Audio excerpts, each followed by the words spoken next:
you brother and sister. Untuk memulai acara ini, baiklah kita berdoa di dalam hati kita masing-masing.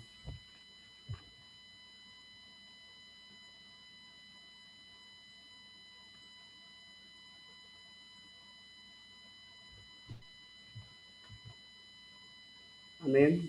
Selanjutnya kita akan mendengarkan lagu pujian.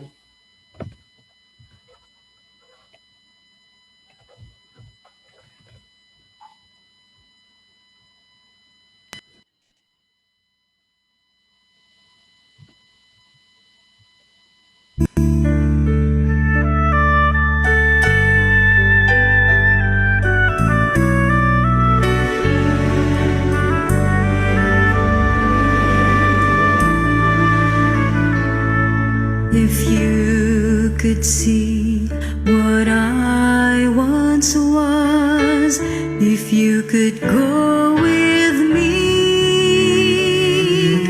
back to where I started from, then I know you would see a miracle of love that took me sweet embrace and made me what I am today, a sinner saved by grace. I'm just a sinner saved by grace. When I stood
kami mengharapkan Om Mamahit bisa bawakan doa buka.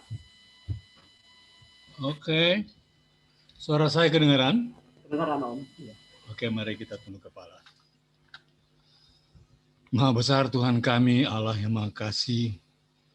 Kami bersyukur ya Tuhan oleh karena melalui teknologi media Zoom ini, kami boleh berkumpul bersama-sama dengan saudara-saudara Siman untuk bersama-sama menyatukan doa dan ucapan syukur kami kepadamu untuk mendengar firman Tuhan yang khusus akan dibawakan hamba-Mu, Dr. Roy Sarumpait.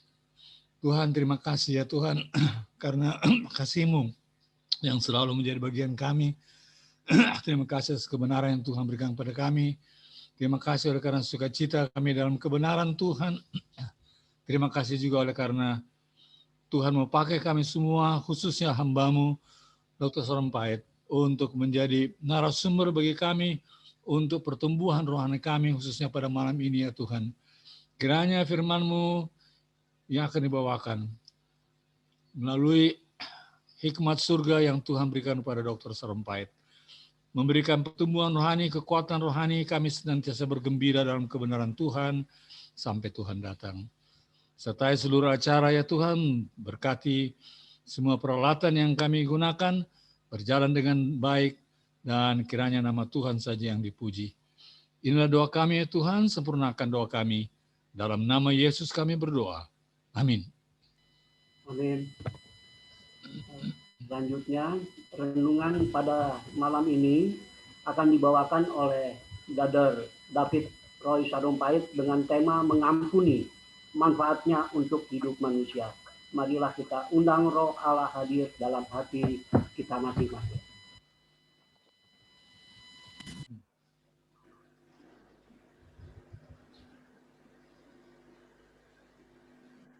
Into my heart, into my heart, come into my heart, Lord Jesus, come in today, come in to stay. Come into my heart, Lord Jesus.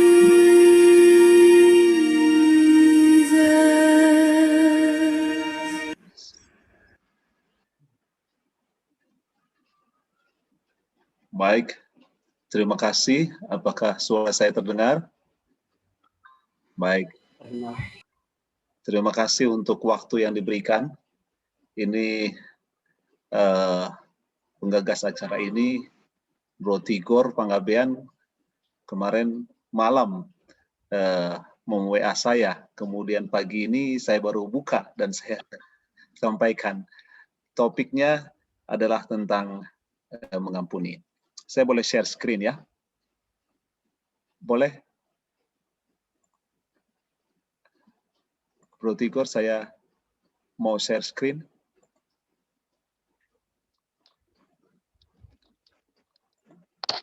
Oke. Thank you. Ya.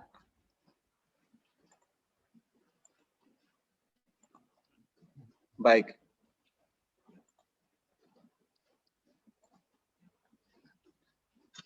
Topik untuk malam hari ini saya ingin bagikan kepada kita adalah mengampuni, manfaatnya untuk hidup manusia. Kenapa hal ini terjadi? Oleh karena sering sekali dalam kehidupan kita, kita mempunyai suatu sakit hati. Kita mempunyai satu kondisi tidak nyaman dengan orang. Atau bahkan kita mempunyai dendam kepada orang.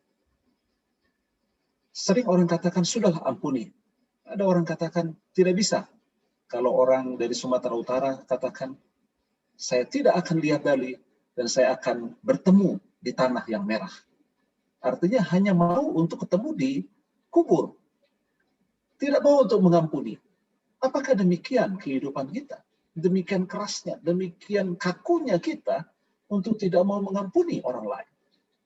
Dan kalau kita mau mengampuni, sebetulnya bagaimana manfaatnya untuk kita? Mungkin kita ini akan menjadi sesuatu yang akan kita hidupkan, akan kita tingkatkan dalam kehidupan kita, dalam proses pemahaman apa manfaat dari mengampuni itu.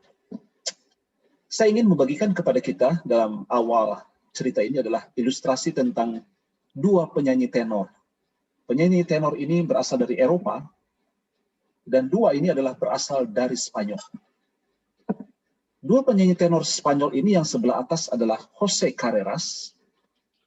Ya, ini José Carreras dari Catalan atau Barcelona. Sedangkan yang di bawah adalah Plácido Domingo, itu dari Madrid. Bila mana teman-teman semua, Bapak Ibu, saudara-saudaraku mengerti tentang perseteruan di negara Spanyol, maka orang Catalan atau Barcelona dengan Madrid itu selalu harus bersaing. Dan di tahun 1984, kedua orang ini, tenor yang terkenal di seantero Eropa, bahkan seantero jagat di dunia ini mereka menjadi rival dan musuh politik. Bila mana José Carreras bernyanyi di satu acara, maka Plácido Domingo tidak akan mau untuk bersama-sama. Sebaliknya, bila mana Plácido Domingo juga diundang oleh satu panitia untuk bernyanyi sebagai seorang tenor yang diundang untuk satu acara, José Carreras pun tidak mau untuk datang nyanyi bersama-sama. Mereka sudah menjadi rival. Siapa yang paling hebat untuk bisa menyanyi dengan lagu-lagu atau suara-suara yang sangat diminati oleh orang. Dan ada satu kejadian, tahun 1987, José Carreras ini sakit leukemia. Kita tahu leukemia adalah satu penyakit yang sulit sekali, sulit untuk disembuhkan, bahkan banyak orang yang mati oleh karena sakit leukemia. Dia pergi ke Amerika Serikat. Setelah dia pergi ke Amerika Serikat, dia dapat donor untuk darah sehingga leukemia bisa untuk diobati. Tetapi oleh karena jauh pergi dari Spanyol ke Amerika Serikat, dia kehabisan biaya. Kemudian dia coba-coba cari lembaga yang bisa membantu dia untuk bisa menutupi biaya berobatnya.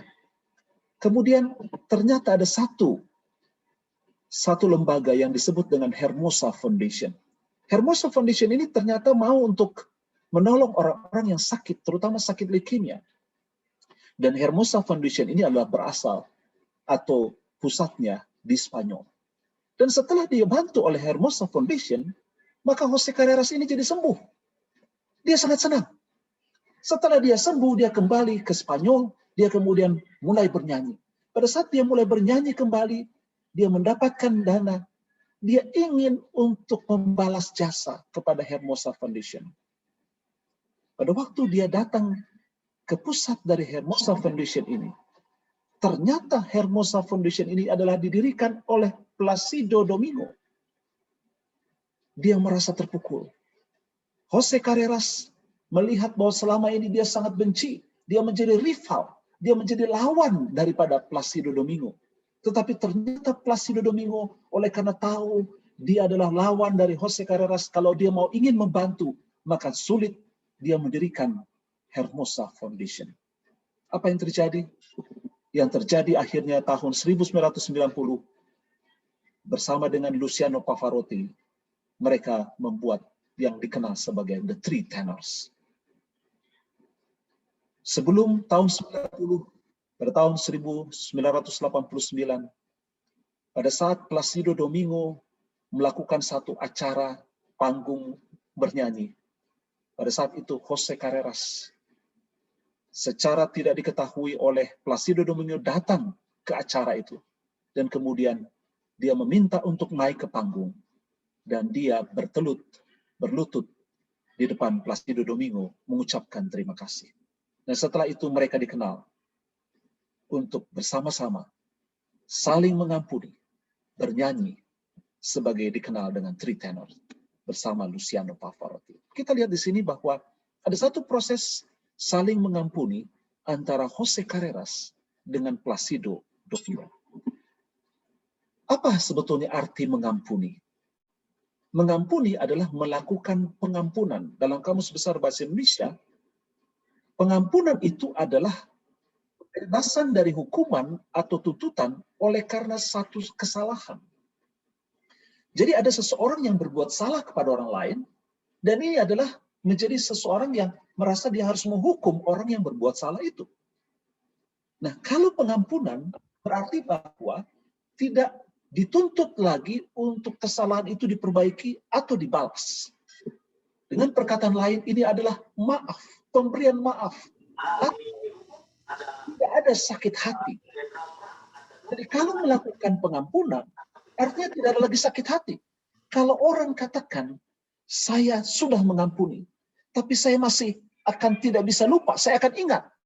Di sini adalah sesuatu yang terjadi, ada yang kurang. Ada yang tidak pas. Karena bila mana kita tidak ada lagi sakit hati, kita tidak akan mengingat lagi kesalahan daripada orang lain.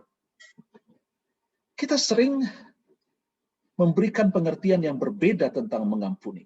Kita coba lihat bagaimana perbedaan pengertian manusia dengan Allah dari segi mengampuni. Kalau kita lihat, manusia katakan, seperti saya katakan tadi, saya bisa mengampuni, tapi saya akan ingat kesalahannya.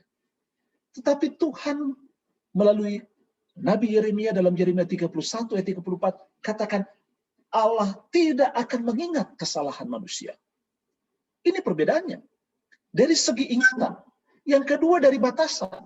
Manusia sering katakan 3 kali. Petrus dengan bangganya datang kepada Yesus katakan, saya mau mengampuni, bolehkah 77 kali? Tidak. Yesus katakan 70 kali 7 kali dalam Matius 18 ayat 21 dan 22. Saya buka ada satu tulisan, yaitu tulisan Membina Kehidupan Abadi. Di halaman 182, apa dikatakan? Tetapi Kristus mengajarkan bahwa kita tidak boleh menjadi letih dalam hal mengampuni. Tidak boleh letih, kita tidak boleh capek. Kita harus bahkan setiap hari, mungkin setiap saat ada orang yang berbuat salah, kita harus mampu untuk mengampuni. Itu batasan yang Tuhan berikan. Dengan perkataan batasannya adalah tidak ada batas. Bagaimana dengan motif?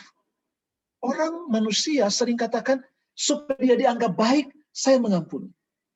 Tetapi kalau Allah dalam Efesus 1 ayat 7, oleh karena kasih-Nya. Ini adalah satu perbedaan pengertian mengampuni antara manusia dengan Allah. Dalam Penuntun Guru Sekolah Sahabat Dewasa triwulan ketiga tahun 2003 dikatakan, pengampunan sejati adalah cara tanggap Allah terhadap dosa manusia. Kalau kita ingin untuk menjadi seseorang yang mengampuni, dan mengampuninya itu adalah mengampuni sejati, maka kita harus memiliki sifat Allah. Cara tanggap Allah terhadap dosa manusia itulah pengampunan sejati. Dan kita ingin untuk menjadi seperti Allah. Yesus katakan, marilah kepadaku semua yang letih sudah berobat, aku akan memberikan kelegaan kepadamu. Kita diminta untuk menjadi seperti Yesus. Kata Yesus, ikutlah aku. Ada hamba Tuhan pendeta katakan, kita ingin untuk ke surga. Di surga adalah tinggal Yesus, tinggal Allah, dan malaikat-malaikat. Di situ tidak ada lagi orang yang sakit hati. Semua adalah dalam kasih. Tidak ada yang masih dendam. Dengan perkataan lain, kalau kita masih mempunyai dendam, kita masih mempunyai sakit hati kepada orang lain di muka bumi ini, dan kita tidak bisa untuk menghilangkannya, maka kita tidak bisa seperti Allah. Kita tidak akan cocok berada di tempat di mana Allah berada. Manusia harus bisa mengikut Tuhan dengan mengampuni sesamanya manusia.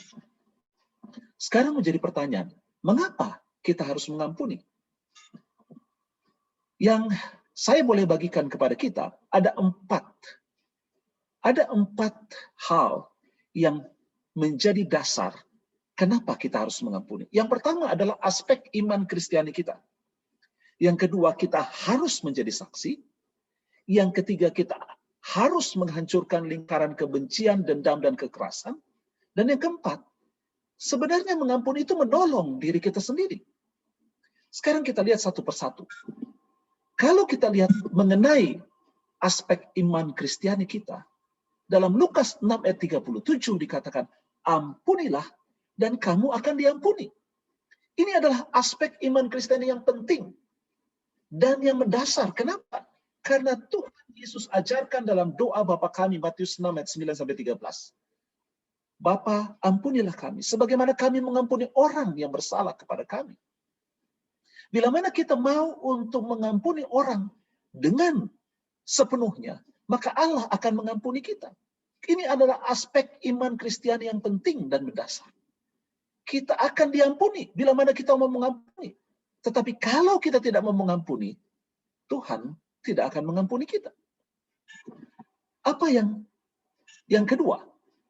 Ini adalah menjadi saksi tentang Allah yang kita layani. Ada beberapa ayat yang saya ingin bagikan kepada kita. Yang pertama, Matius 6 ayat 29. Tuhan Yesus katakan, bila mana pipi kiri ditampar, beri pipi kanan. Itu menunjukkan bahwa kita murid Tuhan.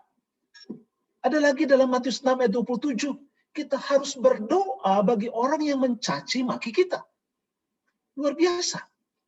Kalau ada kita doakan orang yang mencaci maki kita, kita sedang menjadi saksi siapa yang kita sedang layani, yaitu Allah yang Maha Kasih. Yang berikut, Matius 6 ayat 27, juga katakan, berbuat baik kepada orang yang membenci kita. Ini memang sulit. Saya harus katakan bahwa saya pun bergumul dengan hal ini. Ada begitu banyak hal yang terjadi dalam kehidupan kita masing-masing. Tetapi bila mana kita ingin menjadi saksi tentang siapa yang kita layani, Allah yang kita layani, kita harus mampu untuk melakukan hal ini. Dan dalam Kolose 3 ayat 13 dikatakan, sama seperti Tuhan telah mengampuni kamu. Kita harus menjadi saksi. Kemudian yang ketiga, menghancurkan lingkaran kebencian, dendam, dan kekerasan.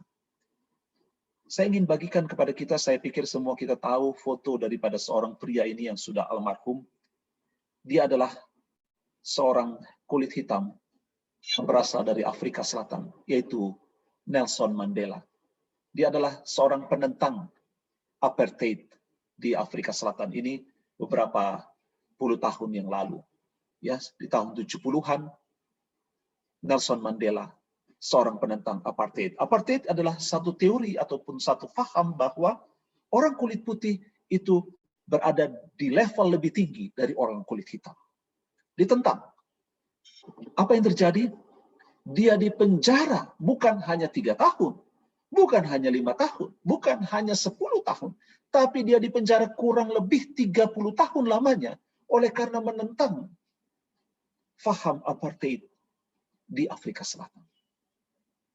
Salah satu yang paling tidak menyenangkan adalah seorang sipir penjara. Sipir penjara ini adalah seorang yang sangat kejam kepada Nelson Mandela. Dia seorang kulit putih dan sangat kejam kepada Nelson Mandela. Tetapi Nelson Mandela melakukan apa? Dia melakukan memaafkan. Memaafkan rezim apartheid Afrika Selatan. Memaafkan semua yang telah menahan dia di dalam penjara.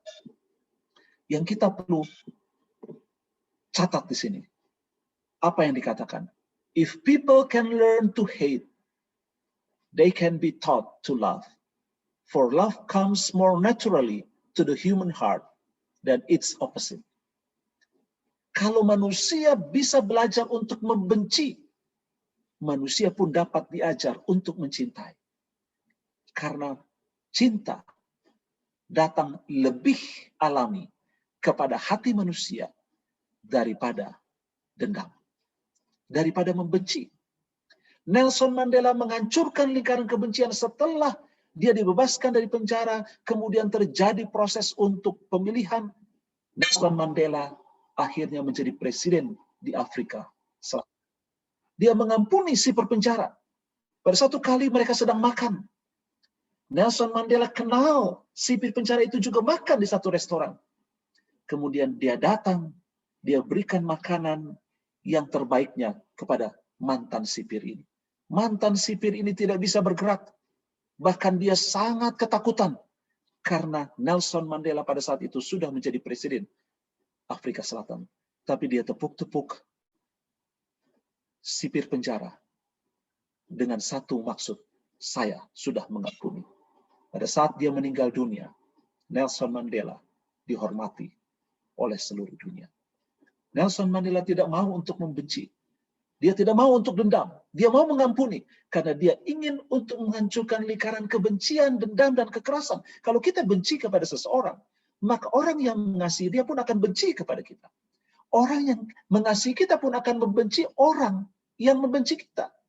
Akhirnya terjadi lingkaran kebencian.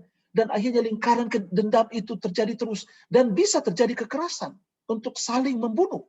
Saling mencari hal-hal yang negatif. Kita harus menghancurkan lingkaran kebencian, dendam, dan kekerasan dengan melakukan pengampunan. Yang keempat, ini adalah menolong diri kita sendiri. Oke, kalau itu hubungan sosial tadi, ya, kalau kita lihat ada 3 tadi, ya, kita menjadi saksi, kemudian kita menjadi lakukan itu untuk biar orang lain memahami kita, aspek iman Kristiani kita. Kemudian kita boleh menghancurkan lingkaran kebencian. Itu mungkin hubungan di luar daripada kehidupan kita. Sekarang bagaimana dengan diri kita sendiri? Ternyata mengampuni ini adalah menolong diri kita sendiri. Kita lihat. Yang pertama adalah untuk hidup yang akan datang. Ya, dalam Membina Kehidupan Abadi halaman 185 dikatakan, orang yang tidak mau mengampuni, maka ia membuang jauh-jauh pengharapannya untuk dapat pengampunan. Kalau kita tidak dapat pengampunan, kita tidak akan masuk surga tentunya. Kita tahu sudah pasti itu. Jadi kalau kita tidak mau mengampuni, maka kita tidak akan masuk ke dalam tempat yang Yesus janjikan kepada kita. Dalam Bible Commentary jilid 5 halaman 348, dia yang tidak mau mengampuni orang lain, tidak layak untuk diampuni. Kehidupan kita yang akan datang akan tertutup. Kita tidak akan bisa masuk ke dalam tempat yang Tuhan Yesus janjikan dalam Yohanes 14 ayat 1-3. Kemudian, apalagi? Untuk hidup yang datang dalam Roma 8 ayat 9, jika orang tidak memiliki roh Kristus, ia bukan milik Kristus. Kristus mengajari kita untuk mengampuni. Dan kalau kita tidak memiliki roh untuk mengampuni itu, kita berarti bukan milik Kristus. Milik siapa? Milik lawan daripada Kristus. Nah, dalam Ibrani 12 ayat 14 dikatakan, tanpa kekudusan, tidak seorang pun akan melihat Allah. Kalau kita diampuni, kita akan menjadi kudus, dan akhirnya kita akan melihat Allah. Alkitab katakan hal ini.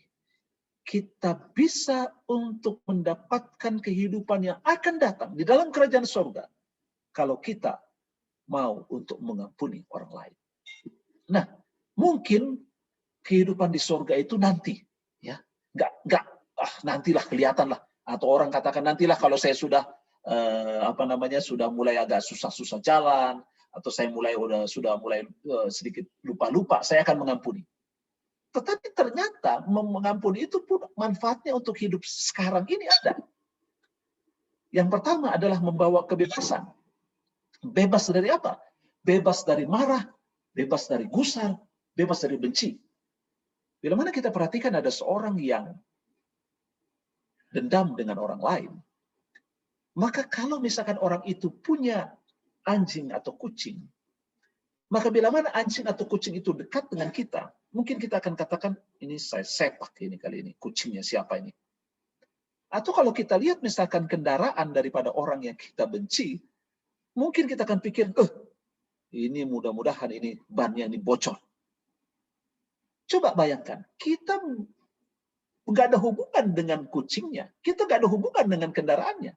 Tapi begitu melihat kendaraannya, kita melihat kucingnya, kita menjadi marah, gusar, dan benci.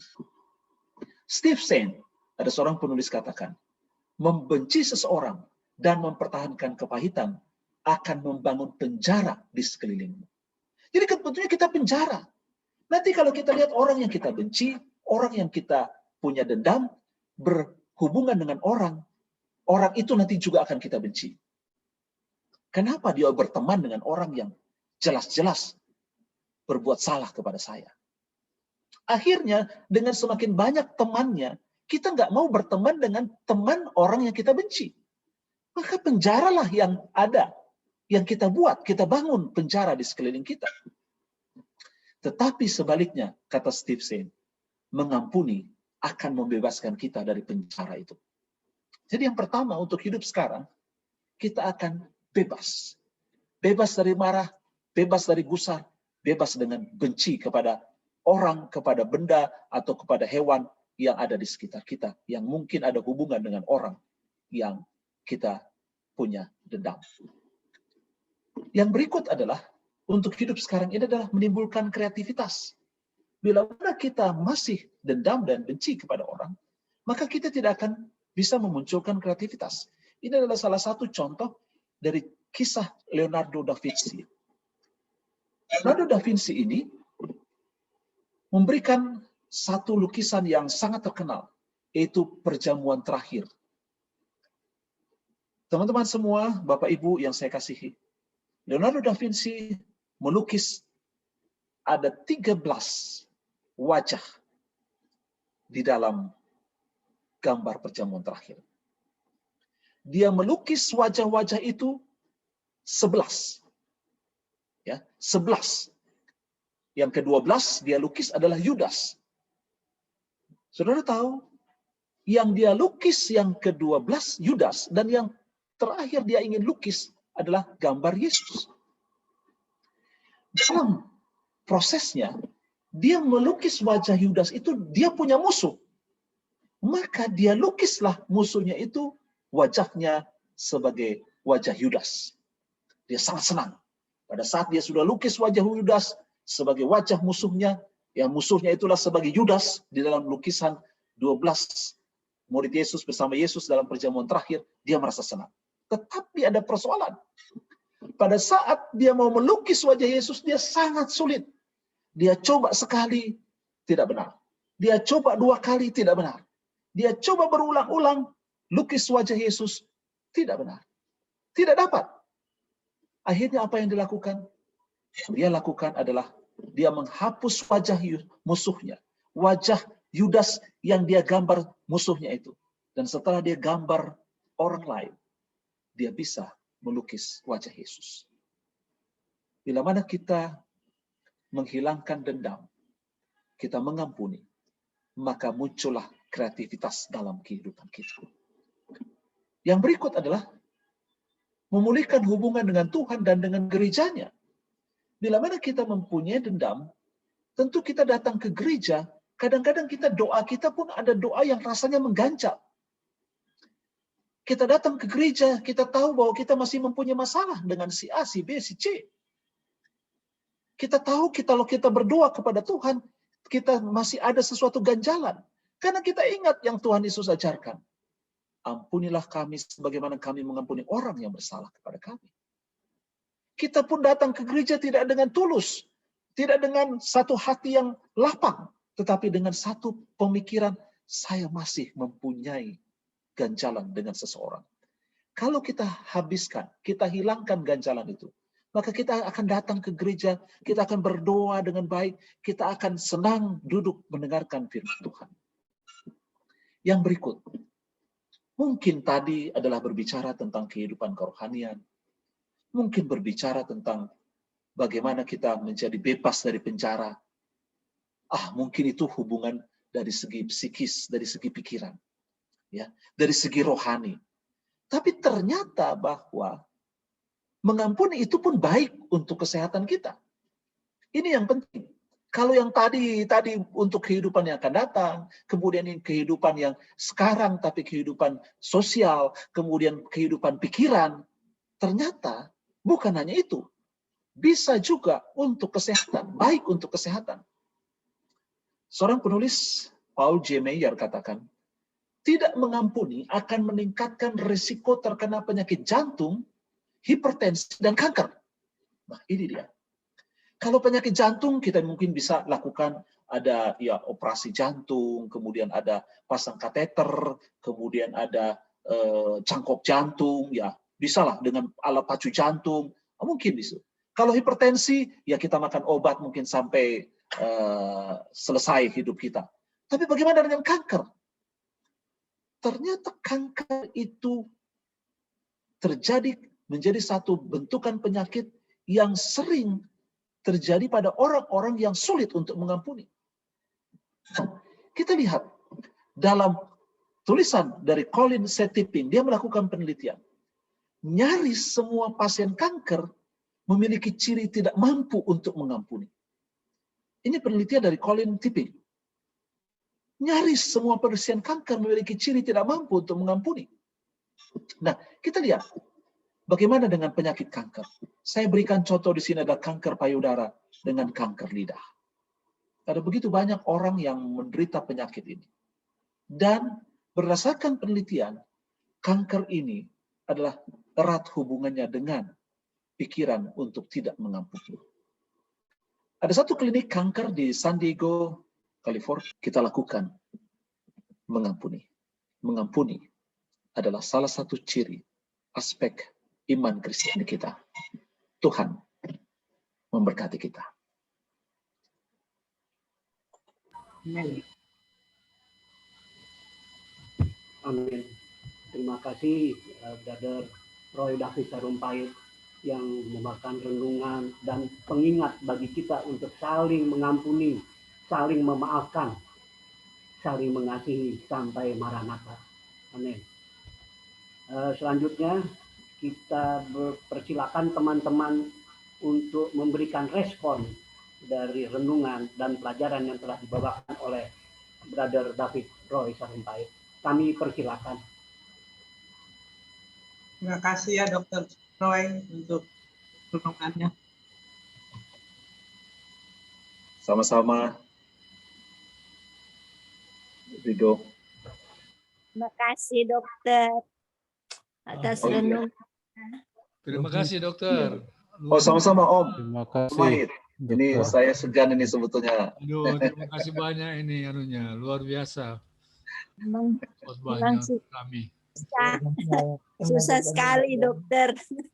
Ya, Mengampuni. susah. Tapi harus kita mulai. Amin. Harus kita mulai ya Tante.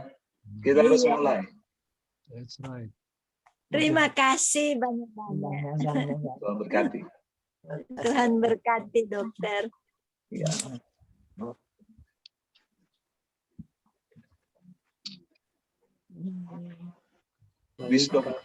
Wisdom mungkin mau bertanya dia. Ya, Bro Wisdom. Pak Dr. Sarumpait sudah tahu aja ini mau ditanya apa lagi. Kedengeran nggak suaranya nih? Dengar. Kedengaran. Bagus.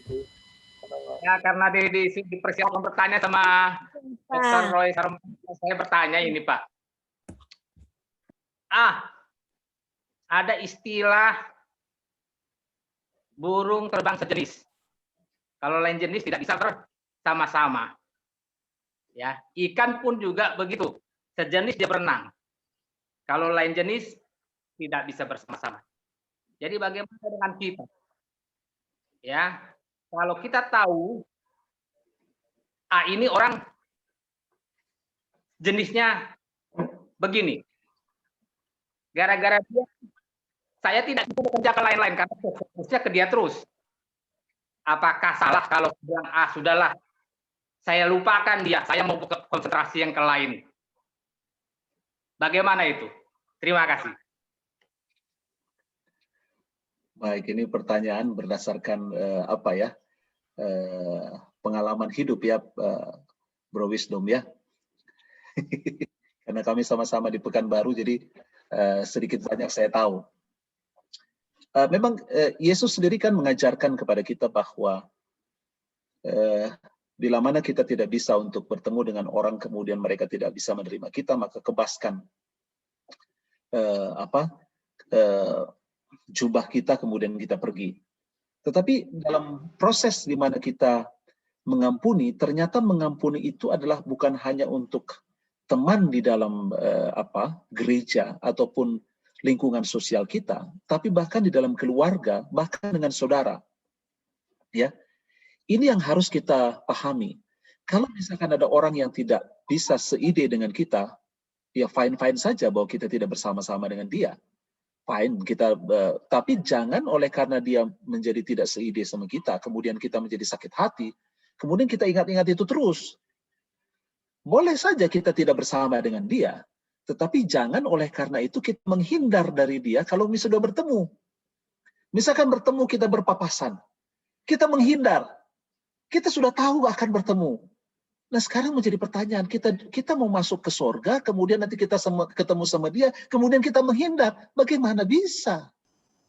Ya, jadi memang ini adalah satu proses hidup di mana kita bisa untuk memilih.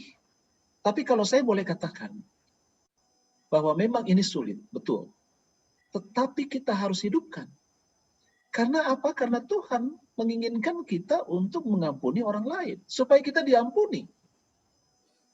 Berat, tetapi bila mana kita sudah melakukannya dengan pertolongan Tuhan, kita minta Roh Kudus untuk menguatkan kita, itu akan bisa dilakukan. Dan jangan tunggu orang lain yang mulai. Harus diri kita yang mulai. Kalau kita tunggu orang lain yang berbuat salah dan kita sudah tahu kita berantem gitu, kita sama-sama salah, kita tunggu dia yang memulai, nggak akan dapat. Maka kitalah yang harus memulai. Kita yang harus menghilangkan kepentingan diri kita, ego kita, baru kita akan bisa. Dan kalau kita sudah mulai, itu cepat sekali menjadi cair. Ya, itu yang saya boleh sampaikan. Mudah-mudahan bisa menjawab pertanyaannya.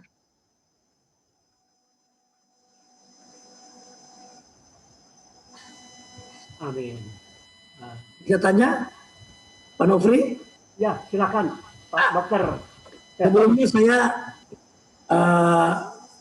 perkenalkan dengan Pak Nofri ini, saya di 10 menit sebelum saya sampai di rumah, saya baca ada apa ya, ibadah. Terima kasih banyak Pak Nofri. Ya, sama-sama.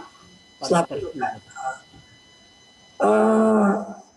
Saya suka penasaran karena ya jangan sebelumnya minta agak nyelot. Halo? Ya. Ya. Bisa dengar ya? Bisa. Ya. Maaf dok. Saya mungkin sekarang anggapnya awam. Walaupun saya pernah di Selapur, saya harus tidak berpura-pura supaya saya sehat. Nah, tidak boleh berpura-pura. Beberapa peristiwa membuat saya trauma, sehingga karena trauma dan ada beberapa kecelakaan membuat saya banyak lupa doktrin ini. Maaf. Tapi kita bukan berbicara doktrin. Kesempatan saya adalah kebetulan kan ini bukan hari Sabat, jadi saya mungkin bebas tanya, tapi saya mau waktunya pendek. Begini, Pak Dokter, maaf ya, mungkin pendeta, saya mau dokter atau pendeta, mungkin yang jelas aku tahu. Begini dok, saya mau nanya, bertahun-tahun saya mungkin gini, karena yang basicnya adalah mempelajari dunia forensik, bukan hanya kejahatan dalam itu saja, tapi kriminologi harus belajar. Saya sudah pensiun dalam bidang itu. Saya harus banyak mempelajari dunia kejahatan, baru saya bisa memecahkan kasus forensik.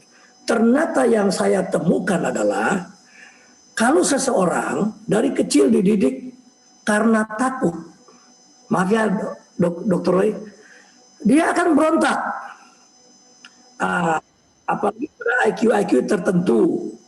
Saya tidak menyinggung, ini kan sudah berbicara psikologi ya, jiwa yang gembira, sehat ya. Dan betul itu fakta. Dokter Roy, saya karena kalau kita berbicara mengenai kriminologi forensik, terlalu panjang maksud saya. Ada enggak, maaf saya awam, banyak saya karena trauma. Dokter Roy, bisa enggak, ada enggak ayat di Alkitab? Kalau bisa jangan kita menurut kepada Tuhan, jangan karena takut, tapi karena kasih. Karena saya karena saya mencintai Tuhan Yesus, bukan karena takut, gitu. Ada enggak? Di mana-mana gereja saya masuk, takut akan Tuhan, takut akan Tuhan. Gini, dalam pengalaman saya untuk memecahkan kasus kejahatan, ternyata dari kecil anak itu dididik takut-takut, dia akan berontak. Jadi bisa nggak misalnya saya dekat dengan Tuhan, berhubungan dengan Tuhan karena saya mengasihi Dia. Kalau karena takut, aku pikir gimana kira-kira? Apakah saya kira-kira begitu? Mungkin saya bertahun-tahun saya kurang suka dengan istilah takut. Saya berhubungan dengan Tuhan, berbicara dengan Tuhan karena saya mengasihi Dia, bukan karena saya takut. Kira-kira. Tetapi tentu saya harus takut akan aturan-aturannya gitu. Kira-kira gimana dokter? Takut dong. Contoh begini, saya di satu lingkungan, saya menyukai seseorang bukan karena saya takut. Contoh, Tuhan kita kan pemimpin besar, paling dahsyat. Kalau seorang pemimpin diikuti karena takut, contoh di suatu lingkungan, kita bisa suatu waktu kita bisa, tapi kalau karena kita segan, kita hormat karena ajarannya, kita mengasihi, bisa nggak ada ayat yang begitu? Bukan karena takut, atau benar mungkin, atau mungkin Dr. Roy ada penjelasan di balik kalimat takut ini. Terima kasih. Baik. Mungkin saya salah ya. Makasih dokter. Kalau boleh saya mungkin nanti bisa ditambah dengan Om Mahid ada yang bisa diingat bahwa Tuhan Yesus kan katakan bahwa intisari daripada hukum itu, kasihilah Tuhan Allahmu dengan sebulat hatimu dan kasihilah sesama manusia seperti dirimu sendiri. Hanya memang dengan penurunan saya berkatakan ya, penurunan daripada kemampuan nalar, kemampuan pikir daripada orang, daripada manusia yang semakin berdosa, maka Tuhan turunkanlah hukum. Ya, jangan ini, jangan ini. Kemudian ingatlah, karena kemampuan manusia, otak manusia itu semakin turunlah, maka Tuhan turunkan yang disebut dengan hukum 10, dan bahkan diturunkan lagi dari hukum 10, macam-macam. Tetapi bila mana ditanya kepada Yesus, sebetulnya intinya adalah kasihilah Tuhan Allahmu dengan sebulat hatimu dan kasihilah sesama manusia seperti dirimu sendiri. Itu sebetulnya. Nah, memang kenapa manusia itu yang sudah jatuh ke dalam dosa dengan lingkungannya? Kalau kita pahami apa yang dikatakan oleh Sulaiman katakan jangan jauhkan rotan dari anakmu dalam proses mendidik. Karena pengetahuan dia masih rendah, sehingga dia perlu dididik untuk mengerti bahwa harus ada hal-hal yang dilakukan dan yang tidak boleh dilakukan.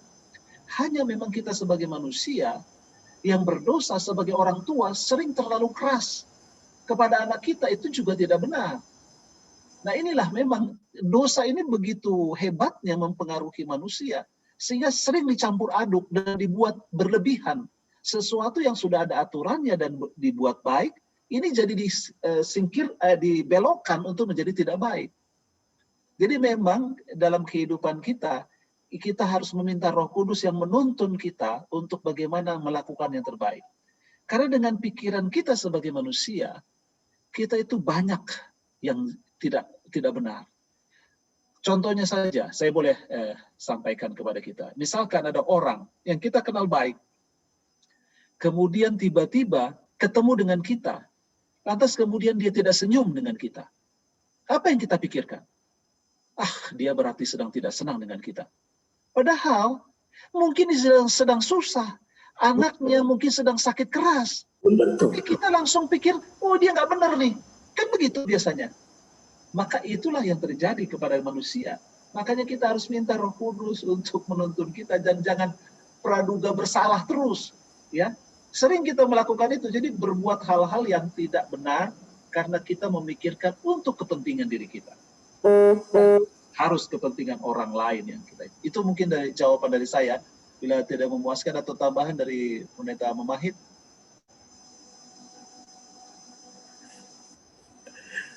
Saya pikir keterangan dari Dr. Serompait sudah sangat jelas ya.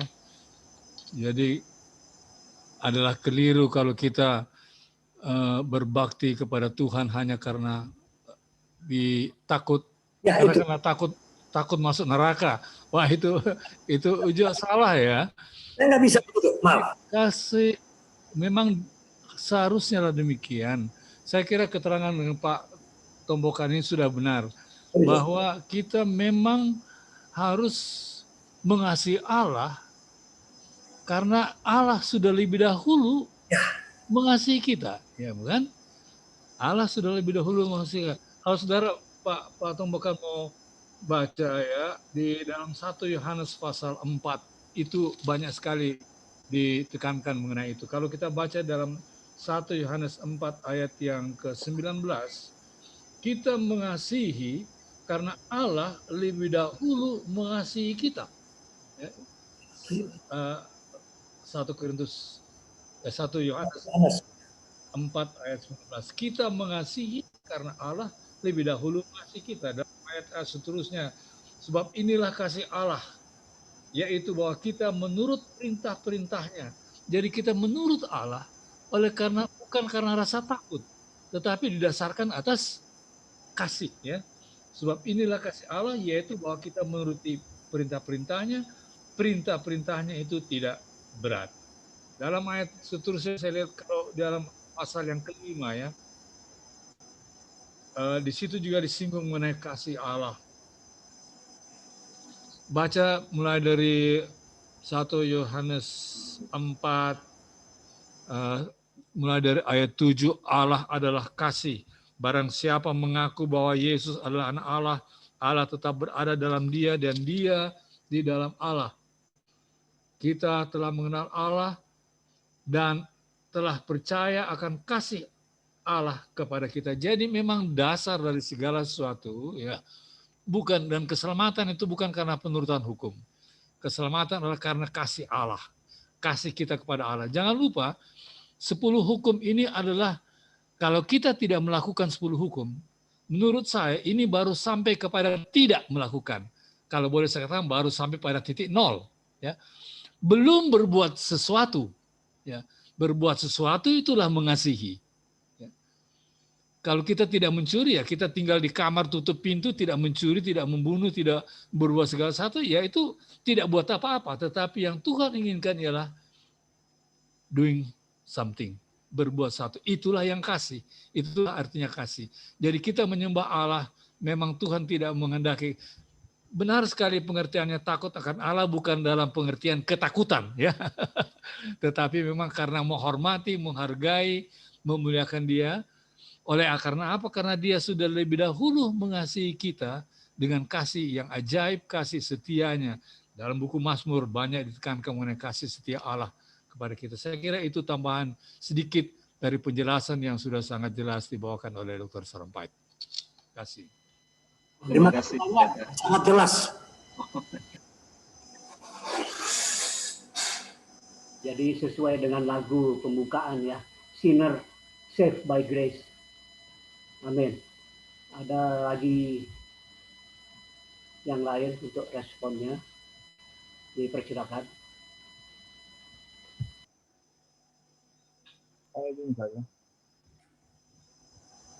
Ya, saya mau.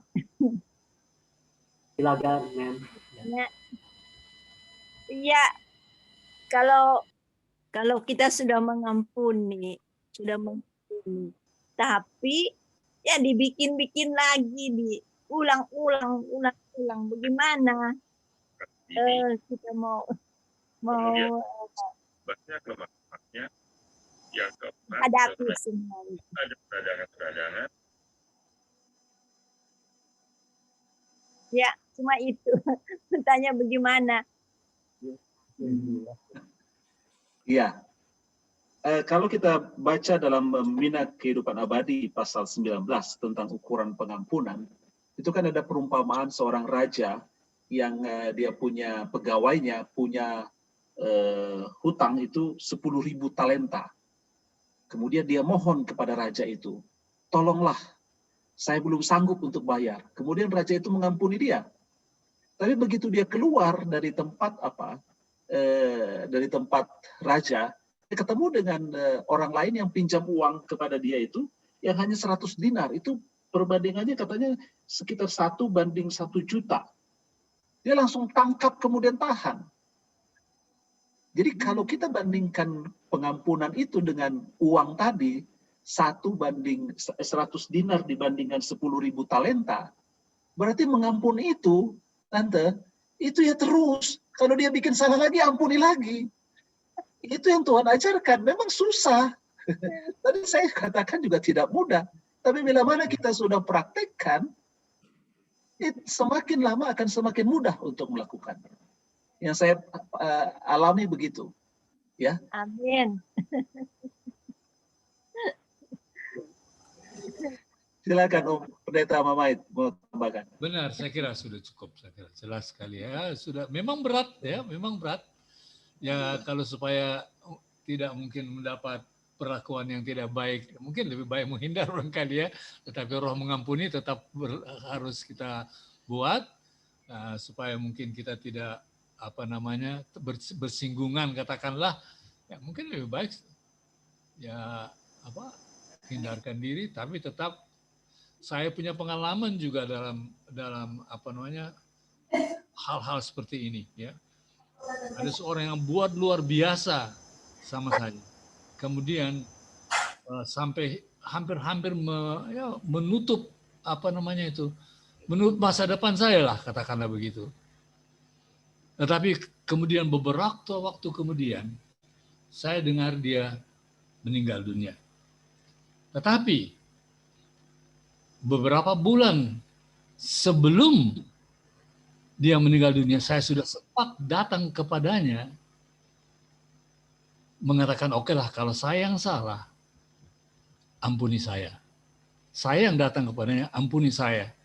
Kalau saya salah, saya mohon ampun. Walaupun saya tahu dia yang berusaha menutup masa depan saya, kira-kira begitu.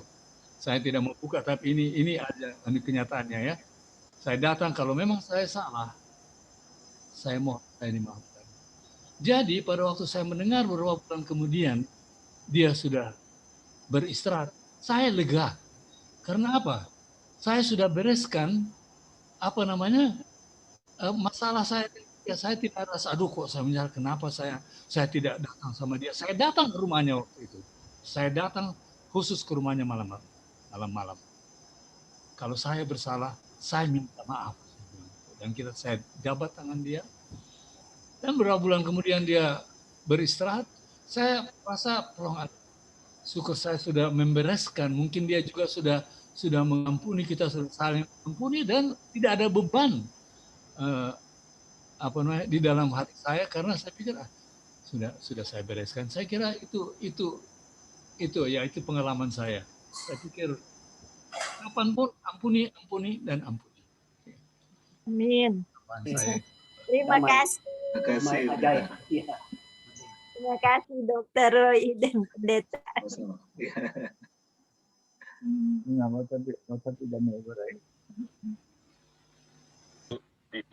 Halo Ibu Sarah, ini dari Ellen. Jantung beristirahat, tekanan berarti ada tahanan. Jadi ada tahanan yang membuat. Siapa itu Kete Novi? Siapa DP? Itu Ibu dari Holland. Ibu Oma Yohana ya kalau nggak salah ya. Oh, Sarah. Ya, maaf ya. Sarah. Ibu Oma Sarah, maaf Oma Sarah. Oh, ya. Sarah, ini Ellen, masih ingat kan? Iya. Jadi ini dari Amerika dan dari Holland ini, Pak Dr. Roy, komunikasi bertemu. Nanti bertemu di surga. Iya, betul itu, Sarah. Berusaha supaya bertemu di Ya, surga. betul. Salam Bapak sebelah. Ya, salam kembali. Ya. Salam semua ya. Oke. semua yang langsung. Ada sahabat yang lain mau respon? We doen het alles samen, hè? Ya. Sama-sama. Ya. Amen. Dah. Totsin. Dari saya boleh, Bro Nafi. Ya, silakan. Bro Daniel Sitompul. Terima kasih, Dr. Roy, atas firman yang kita baik. Iya. Memang mengampuni ini harus di segala aspek ya, di segala aspek, jangan hanya satu. Kadang-kadang kita di satu sisi bisa mengampuni, tapi pas kita di jalan raya nggak mengampuni. Ini kelemahan saya sekali. Kelemahan saya masih sangat lemah kalau di jalan, tiba-tiba dipotong. Itu masih bergumul, sangat bergumul. Jadi adventnya hilang. Padahal di belakang mobil ada stempel yang menunjukkan bahwa itu advent. Jadi kadang-kadang suka tidak kita sadar sebagai orang advent. Ya, kita langsung emosi, terus kita kejar-kejaran saling memotong gitu. Jadi hilang adventnya. Jadi pengampunan ini luar biasa ya, sangat berat kalau kita hanya pikul sendiri, dan ini memang perlu pergumulan dan harus kita sadari setiap saat nih kalau saya perhatikan ya Dr. Roy ya. Jadi di jalan itu kadang-kadang lagu rohani itu penting sekali diputar, karena itu mengontrol kita punya pikiran juga. Yang kedua, anak saya yang kedua ini yang suka tegur. Seperti tadi, Bro Nofri kan saya terlambat pulang karena memang tadi macet sekali di mana-mana. Jadi saya putar. Yang biasa lewat Kelapa Gading ke Cakung, ini saya muter dari Pondok Kopi, dari Cipinang. Nah di Cipinang itu ada mobil satu lambat. Kalau dia pakai Fortuner. Saya nggak perhatikan kalau Fortuner ini orang Advent. Jadi saya klakson.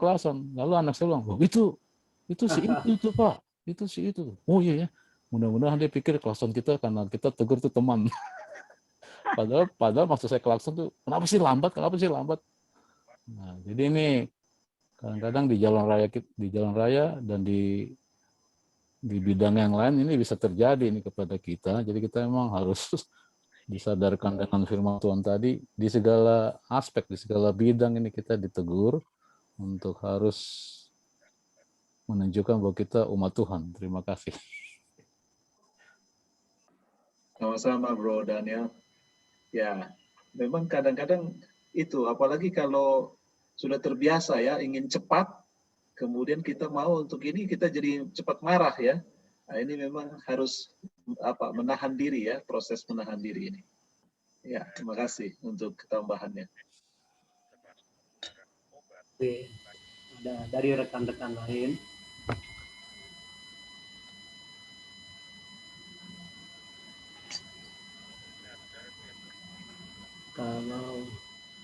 Kalau tidak ada dari saya deh. Bro Tigor. Kita sangat diberkati, kedengaran ya? Kedengaran. Kita merasa diberkati karena malam ini sangat banyak teman-teman yang hadir ya. Biasanya sedikit tapi kita semangat. Ini udah yang ke-8 ya, jadi kita nggak pernah bolong, setiap Selasa melakukan renungan Selasa malam ya. Biasanya kita gantian, yang nggak bisa bawa firman juga. Jadi emang melatih juga di sini. Dan kita diberkati, Bro David mau ya ada waktunya untuk membagikan firman yang sangat benar-benar berguna dan menyentuh hati kita juga.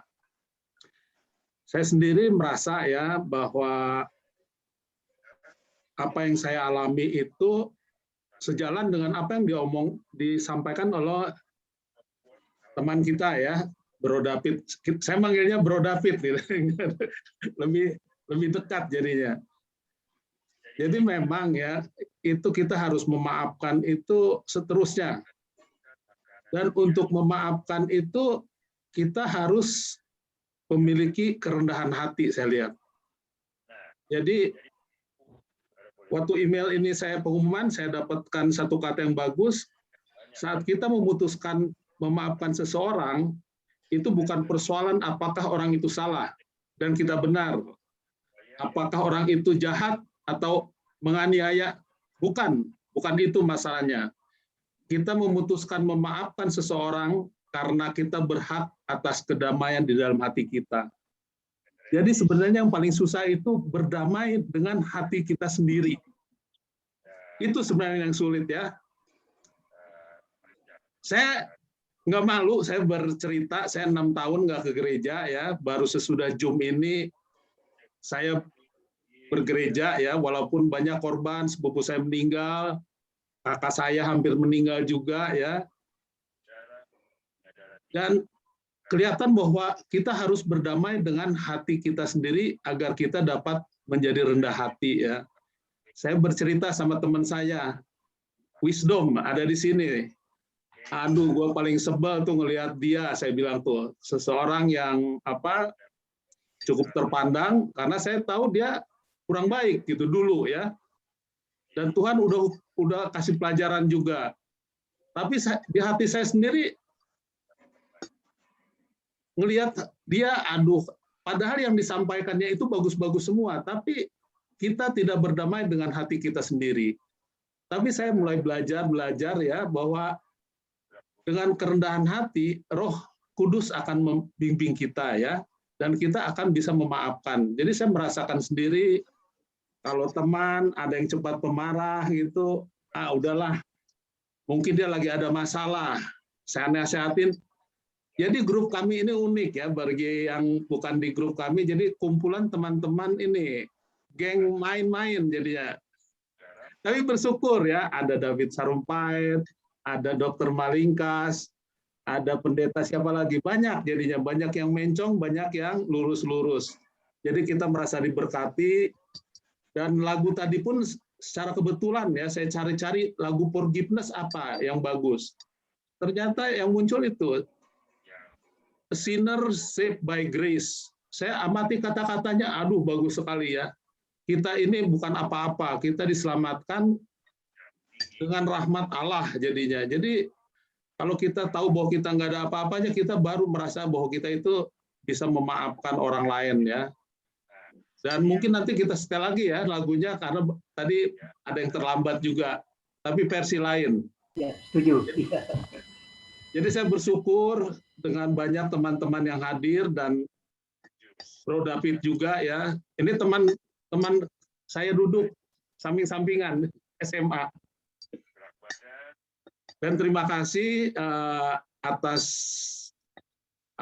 firman yang begitu indah, dan teman-teman saya juga ada hadir, Ferry hadir. Mudah-mudahan minggu depan juga hadir juga, Fer. Itu aja, Nofri. Terima kasih. Terima kasih, Bro Tigor. Ada lagi sahabat yang lain sebelum kita tutup?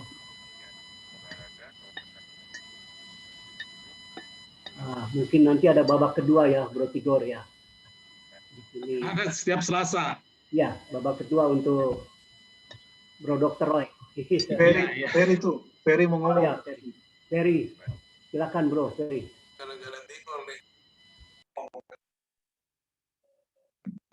Nggak, ini kemarin ini kita ngobrol sama bisa naik sampai 28%. aku nih. Ini lidah kita ini sebenarnya ini yang paling sering.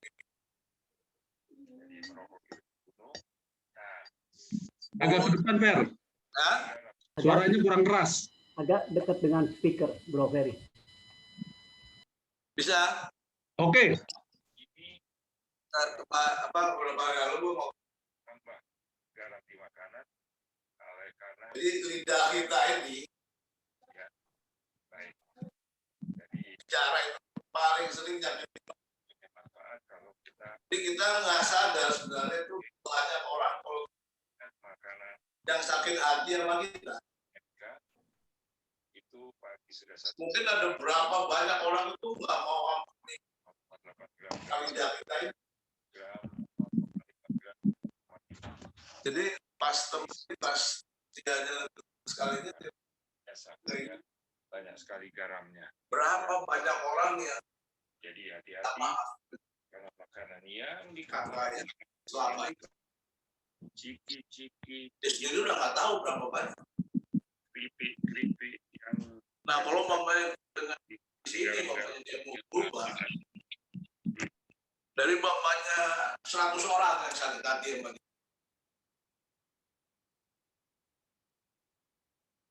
Kalau mamanya 5,5 yang memaafkan setengah enggak lebih alami. Nah itu kira-kira Ya, nah ini kita lihat. Baik. Oke, kita lanjut saja. Nah, kemudian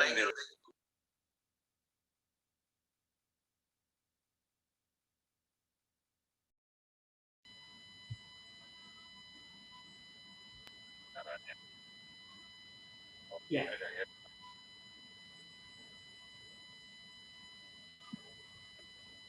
Bro Roy, ya.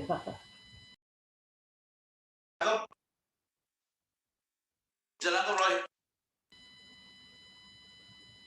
Ya.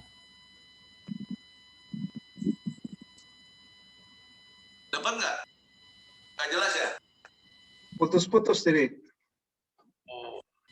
Mungkin kesalahan dari 100 orang hanya dimaafkan 50%. Jadi mesti full mungkin gitu ya. Yang mungkin 50% itu istilahnya masih sakit hati. Iya. Paling banyak kita ini nyakitin orang itu kalau selama kita ini mungkin tanpa kita sadar dengan kita punya mulut itu nggak kelihatan. Tapi dari yang nggak kelihatan ini setengahnya itu masih sakit hati. Nah, tapi kita nggak sadar gimana kita maaf berapa banyak.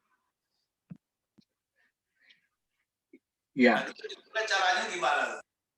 Thank you. Iya, terima kasih, Ferry.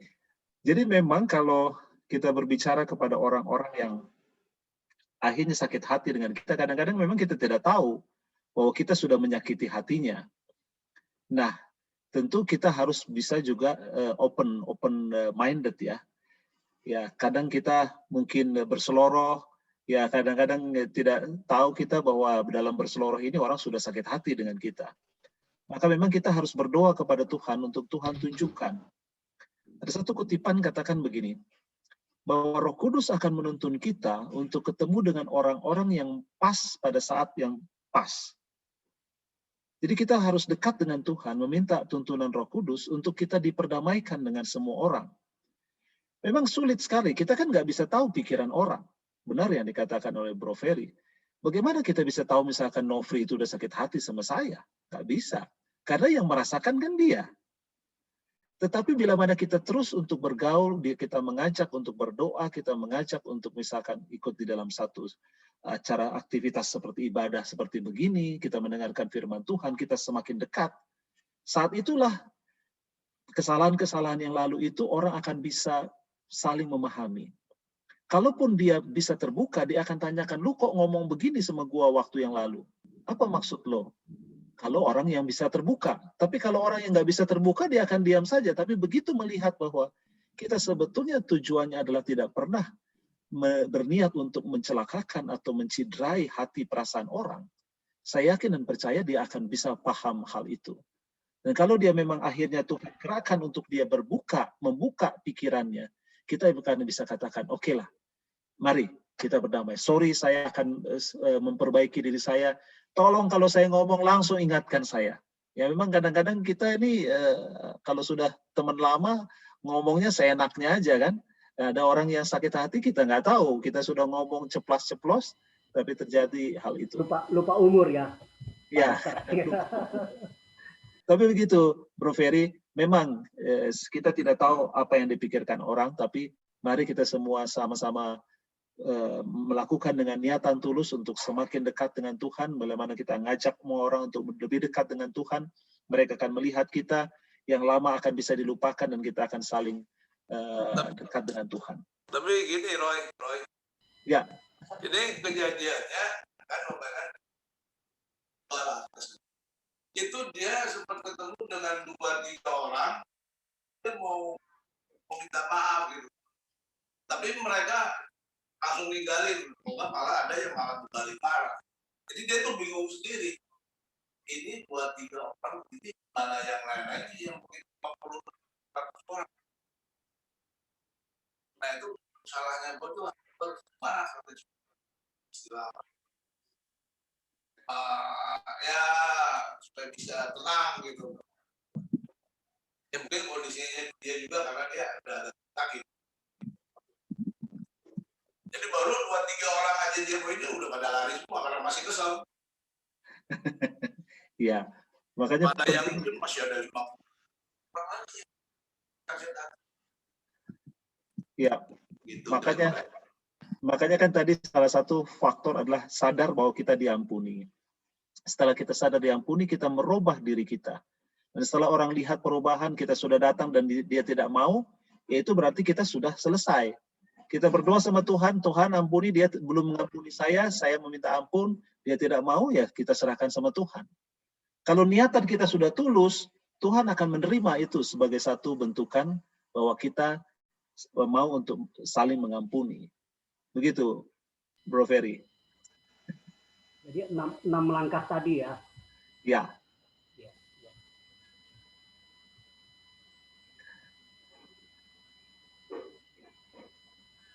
Baik. Ada tambahan dari ya, kita lagu yang Sinner Saved by Grace tadi ya, diulang. Makasih Bro. Tiga.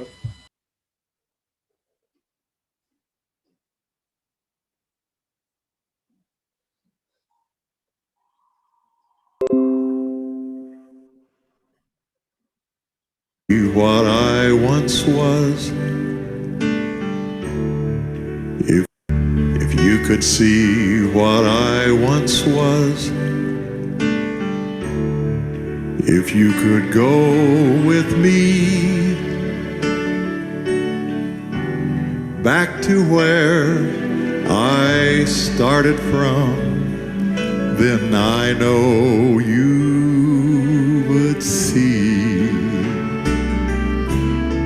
a miracle of love that took me in its sweet embrace and made me what I am today.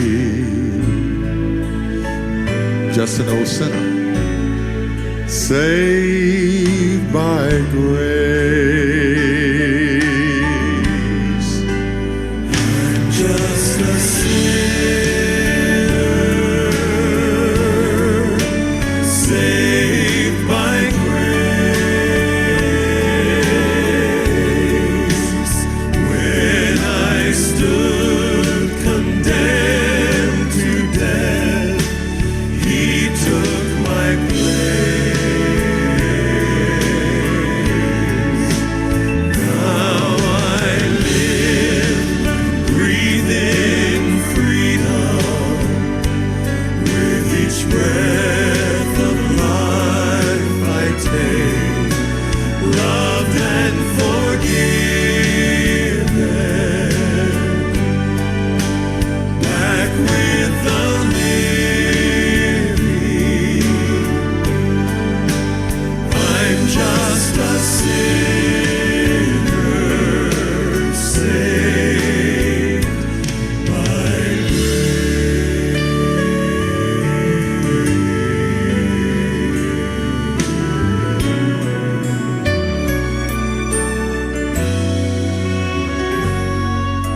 How could I boast of anything I've ever seen or done? How could I dare to claim as mine the victories God has won? Where would I be had God not brought me gently to this place? I'm here to say I'm nothing but a sinner saved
Amin. Haleluya. Untuk selanjutnya doa penutup kami persilakan Bapak Dr. Derby Tombokan. Silakan Pak Dokter.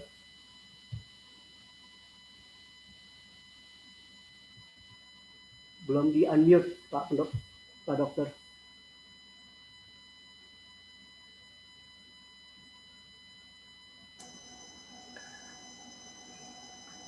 Halo? Ya Pak Pendeta. Ya.